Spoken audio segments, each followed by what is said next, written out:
Hi guys. आज की modern investing world में वैल्यूएशन एनालिसिस का कितना इम्पोर्टेंट है ये आपको जानना चाहिए। तो आपको एक बार क्यूपिड का वैल्यूएशन कैलकुलेशन करना चाहिए। लास्ट एक साल का जो भी प्राइस टैग और फी आ रहा है, तब आपको अच्छे से पता चलेगा कि वैल्यूएशन एनालिसिस का जो भी ओल्ड इन्वेस्टर थियोरी किताबों वाला जो ज्ञान है, एक्चुअली क्या new age of investing world today वो क्या सही में वैलिड है कि सिर्फ एक किताबी एक थियोरी बन के रह गया। तो आज की वीडियो में हम पूरा बात करेंगे कॉन्डोम इंडस्ट्री से क्यूपिड लिमिटेड को लेके। तो क्यूपिड क्या है? क्यूपिड एक leading female male condom manufacturing and B to B selling company है। और क्यूपिड एक स्ट्रॉन्ग इंडिया प्रेजेंट में डोमिनेंट है। ऊपर से क्यूपिड का जो मेन मोनोपोली और जो बिजनेस है वो है फीमेल कॉन्डोम साइड में। और मैं क्यूपिड को लेकर पहले बात करूँ, थोड़ा मैं ओवरऑल इंडस्ट्री को लेकर बात कर लूँ। इंडिया और ग्लोबल में मैं देखा हूँ कि जो इंडस्ट्री का जो ग्रोथ रेट वो 8 to 11% रेट से आगे बढ़ रहा है। FY30 तक आप समझ सकते हैं। और मैं एक पूरा एक नोट बना के रखा हूँ कि जिससे आपको हेल्प और एक एक पॉइंट में कवर करते रहूँ। उसमें मैं देख पा रहा हूँ इंडस्ट्री मतलब जो क्यूपिड का जो कॉन्डोम इंडस्ट्री है वो मेनली 3 भाग में डिवाइडेड है। लाइक एक है B2G, जिसमें गवर्नमेंट अपना वेलनेस के लिए मतलब माल खरीदता है, उसके बाद वो फ्री में डिस्ट्रीब्यूट कर देता है। और एक है B2C ब्रांड, लाइक इंडिया में मैनफोर्ड्स हो गया, ड्यूलेक्स हो गया। और गोवा में ड्यूलेक्स एक लीडिंग प्लेयर है। मतलब ये लोग डायरेक्ट कस्टमर को सेल करते हैं, ये कोई गवर्नमेंट एंटिटी और गवर्नमेंट के साथ कोई टाइम नहीं करते हैं। और 3 नंबर में जो आता है जो B2B मैन्युफैक्चरिंग, मतलब जो B2C ब्रांड के लिए जो मैन्युफैक्चरिंग करता है। तो मेनली जो 3 पार्ट आ रहा है इसमें से मैं देख पा रहा हूँ क्यूपिड B2G को कैटर करता है एंड B2C को स्लाइडली कैटर कर रहा है। और मैं ओवरऑल एक बात देखूँ तो मेजोरिटी जो कंपटीशन आ रहा है, ड्यूलेक्स गोवाली लीडर है एंड इंडिया में मैनफोर्ड्स डोमेस्टिक लीडर है B2C साइड में। और ब्रांड अवेयरनेस की बात करिए बाकियों को भी। तो मैं ओवरऑल जब क्यूपिड का मैं देख रहा हूँ, क्यूपिड सिर्फ गोवाल में 2 से 3% तक अपना वॉल्यूम जो कैप्चर कर पा रहा है ऑल ओवर गोवाल वॉल्यूम का जो डिमांड है। और जो वैल्यू कैप्चर कर पा रहा है वो 1 to 2% सिर्फ रेवेन्यू का वो मार्केट से कैप्चर कर पा रहा है। लेकिन इधर एक ट्विस्ट है, गोवाली जितना फीमेल कर्नॉक का डिमांड है उसमें से क्यूपिड का 20% मार्केट शेयर है। मतलब आपका ओवरऑल जो नंबर आ रहा है मेल फीमेल दोनों मिला के, उसमें से क्यूपिड का जितना भी फॉलोइंग है वो सिर्फ 2 to 3% है। बट जब बात आ जाए फीमेल कॉर्नर की, उस टाइम में क्यूपिड का जो टोटल कैप्चर है वो 20% का एवरेज कैप्चर करके मार्केट कैप्चर करके रखा है। और मैं मार्जिन की बात बोलूँ तो फीमेल कॉर्नर का मार्जिन ज़्यादा है रैदर देन मेल कॉर्नर से। तो मतलब क्यूपिड एक हाई मार्जिन सेगमेंट में अपना बेस रेडी करके रखा है ऑल ओवर वर्ल्ड में। मैं सिर्फ इंडिया की बात नहीं कर रहा हूँ, क्योंकि क्यूपिड का जितना भी सेल आता है मतलब 60% सेल एपॉक्स जो आ रहा है वो एक्सपोर्ट मार्केट से आ रहा है। और कंपनी एपॉक्स 125 कंट्रीज में अपना माल बेचता है। मतलब कंपनी का एक स्ट्रॉन्ग एक्सपोर्ट डोमिनेंट एक्सपीरियंस भी है और मार्केट भी है, जहाँ से कंपनी को बहुत अच्छा रेवेन्यू भी आता है। और मैं ओवरऑल और छोटा सा एक चीज़ ऐड करूँ, गोवाली जितना आपको मतलब वैल्यू और वॉल्यूम की मैं जो बात किया, 40% से भी ज़्यादा मतलब ज़्यादा जो वॉल्यूम आता है आपका अफ्रीका से। लेकिन जो वैल्यू आता है आपका डेवलप कंट्री लाइक US हो गया, नॉर्थ अमेरिका हो गया, आपका यूरोप हो गया। तो यहाँ से जो भी आता है वो आता है वैल्यू ग्रोथ और बैंड। बट जो वॉल्यूम आता है अफ्रीका का B2G साइड से, गवर्नमेंट अवेयरनेस वगैरह वेलनेस फोकस के रिगार्डिंग जो भी वॉल्यूम ग्रोथ आता है। इंडिया में भी आपको पता है गवर्नमेंट का बहुत सारा स्कीम चलता है। तो क्यूपिड हो गया, ये लोग बहुत सारा टेंडर में पार्टिसिपेट करते हैं, अपना माल भी बेचते हैं। और ऊपर से इन लोगों का B2C साइड में भी बैंड है बट उतना अवेयरनेस वगैरह नहीं है। तो मैं अभी परफॉर्मेंस में चला हूँ। तो परफॉर्मेंस की बात करूँ तो FY Q1 FY27 में कंपनी ने 2 4 दिन पहले अपना अपडेट दिया था।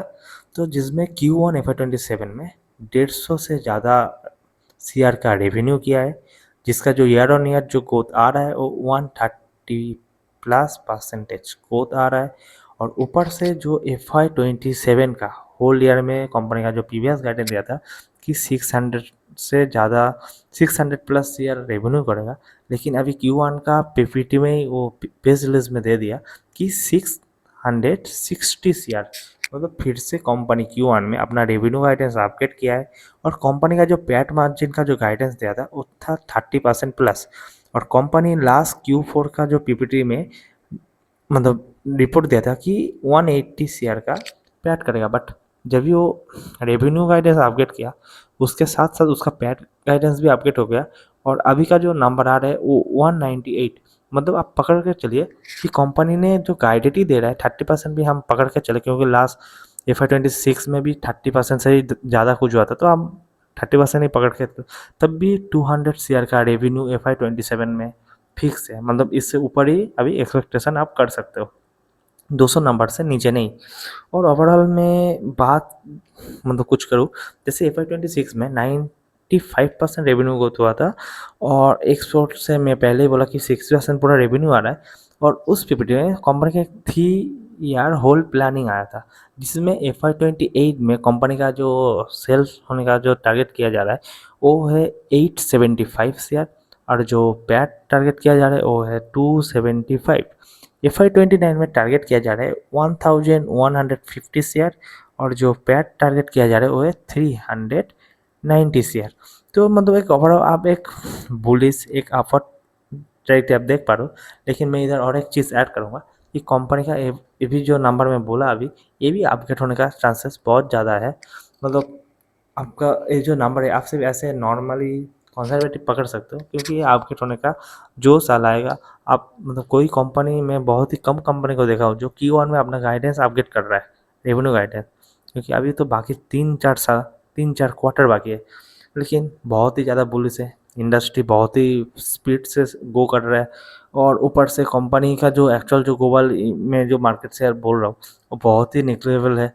और company mainly B2B side B2G side में प्रेजेंट था, अभी B2C साइड में एंटर कर रहा है। और एक चीज़ कंपनी का FMCG साइड में भी बहुत सारा प्रोडक्ट है जो ओवरऑल कंपनी का 20-30% का रेवेन्यू देने का एक टारगेट है।